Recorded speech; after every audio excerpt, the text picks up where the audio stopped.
Let's talk about some of the guest voices that you've had on. This is obviously one of the things that people really enjoy and really like. First of all, is it sort of a turnoff if somebody wants to be a guest voice? I was reading, I think, once again online today, that maybe the kid who plays Harry Potter was kind of openly campaigning to be a guest voice on this. Is that a bad way to get a gig like that? Well, we've actually had a couple people, who I won't name, John Bon Jovi, who asked us to write them a part and then turned it down when we sent it to them. So, is that so? That's the truth, and he was one of them. And that I thought was annoying, but... It's kind of amazing, like, coming on the show, the sort of weird celebrities you find yourself rubbing elbows with. Like, I remember walking to the office one day, and there was Mick Jagger on his way in, and I wrote an episode which featured NSYNC back when they were together. And at one point, I had to drive them in a golf cart across the lot from the recording studio to this place where they were parked. And there were some oncoming cars, and I started thinking, if I was to veer into traffic, would I be doing Western civilization a favor?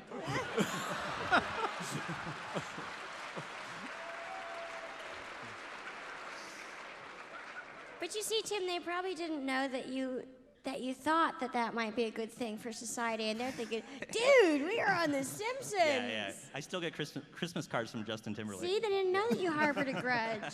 And they probably didn't know you wrote the Road Rage game, so... What's also amazing, happens a lot, is we'll try for someone and they'll get a no, and then the second choice is someone who we actually didn't think we had a shot at getting, who turns out to be better than the first choice. We one time couldn't get George Takei from Star Trek, but we got Leonard Nimoy, you know. Or, you know, we got Tony Blair when our first choice had been Stuttering John. Howard Stern show. So is it often the case that you start out writing an episode with the idea of, wouldn't it be fun to get this particular... I mean, did you write the NSYNC episode knowing that you already had NSYNC in the bag, as it were? Or? Well, it was a dream come true when they decided to say yes. It was an episode where Bart and his friends decided to form a boy band, so it sort of seemed like a natural, but, I mean, we made the call, and literally the phone wasn't down, and they were in my house. So it was kind of an amazing thing. Are there people, I mean, for example, Mel Gibson famously was a guest voice.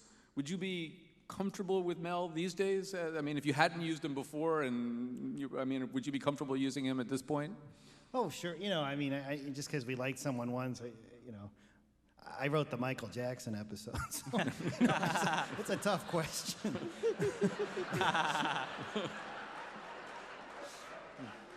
But there are people who are, I mean, if Baby Doc Duvalier wants to be on, there are people who are so reprehensible that you would not want to use them, right?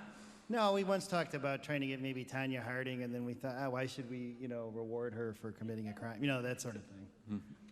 The Michael Jackson show was a lot of the times the schedules don't allow us to be there when the guest stars are there, but that was one of the most memorable in terms of being there with the guest star. We went to the home of his manager, Sandy Gallen, who, in addition to representing Michael Jackson for a while and Dolly Parton, also did 5 episodes of hosting the worst variety show ever seen on network television. I highly recommend it if you can get tapes of it, which I'll be glad to sell you. What was it called? Live and in Person, hosted by Sandy Gallen. Unbelievable.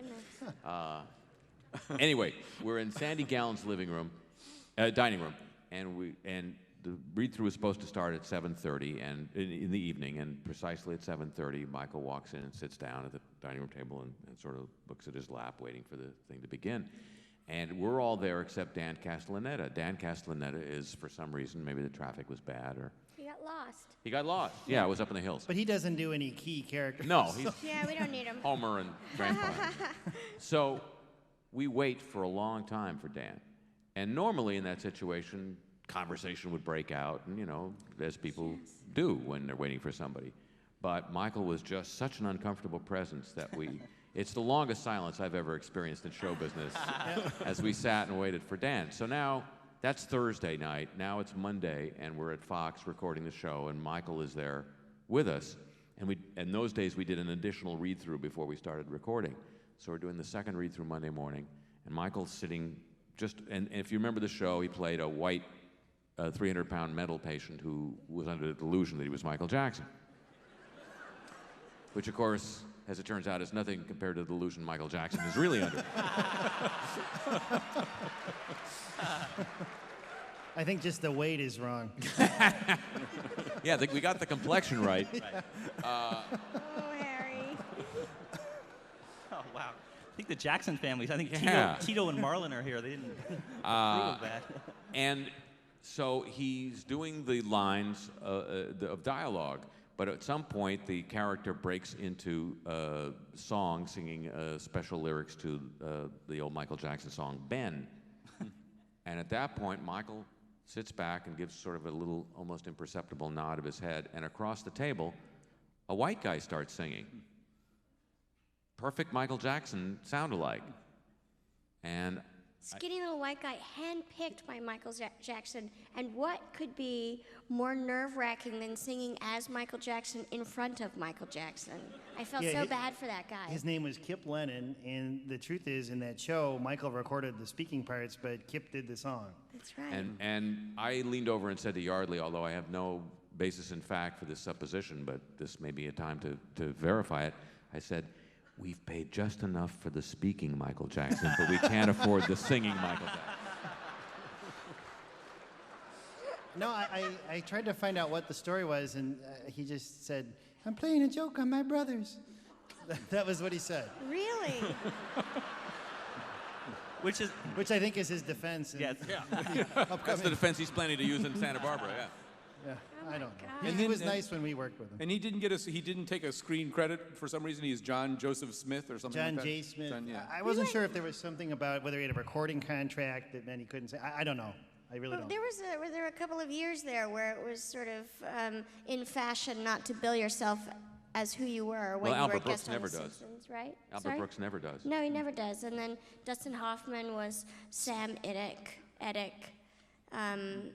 I don't know what that was about. Do you, Al? Well, originally, people thought, it'd be, I don't know whether it was slumming to do a cartoon or kind of an in-joke to just do it but not use your name. And then Jim said after Michael Jackson, that's it. If people want to do the show, we got to use their name. Because it was so hard to publicize it without saying it was him. We were in this awful position. Not Right. awful, but it was just weird.